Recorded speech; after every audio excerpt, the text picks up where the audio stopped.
বাবা তার স্বর্ণযুগের স্টার, কিন্তু বাবার পরিচয় নয়, নিজের পরিচয়ে ধীরে ধীরে টালিগঞ্জ পাড়ায় জায়গা করে নেন প্রসেনজিৎ। বাবার থেকেও মায়ের অবদান ছিল ছেলের জীবনে অনেক বেশি।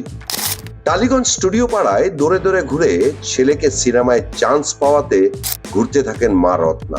চরিত্রাভিনেতা থেকে ক্রমশ হিরো হয়ে উঠলেন আজকের প্রসেনজিৎ। রোমান্টিক হিরো রূপে প্রসেনজিতের প্রথম হিট ছবি দুটি পাতা। এরপর একের পর এক বাণিজ্যিক ছবিতে অপরিহার্য নায়ক হয়ে ওঠেন তিনি। শুধু তাই নয়, বম্বের বহু নায়িকা টলিউডে ছবি করতে এসে হিরো রূপে পেয়েছিলেন এই প্রসেনজিৎকেই।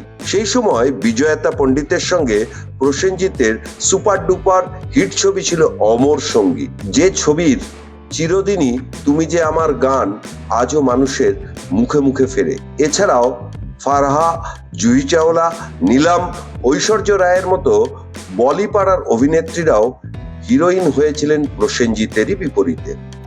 টলিউডেও দেবশ্রী রায়, শতাব্দী রায় থেকে হালের শ্রাবন্তী, কোয়েল, স্বস্তিকাদের সঙ্গে কাজ করে চলেছেন প্রসেনজিৎ। তবে সব থেকে হিট প্রসেনজিৎ ঋতুপর্ণা জুটি।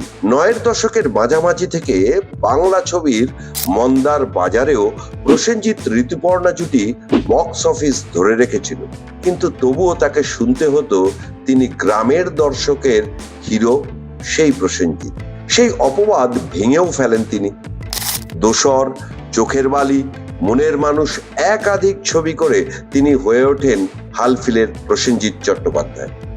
জাতীয় পুরস্কারের পর তিনি পেলেন পদ্মশ্রী। এরপর আর নতুন কোনো পালক যোগ হয় কিনা ইন্ডাস্ট্রির মাথায়, সেটাই এখন দেখার। Bureau report, news pole Bangla.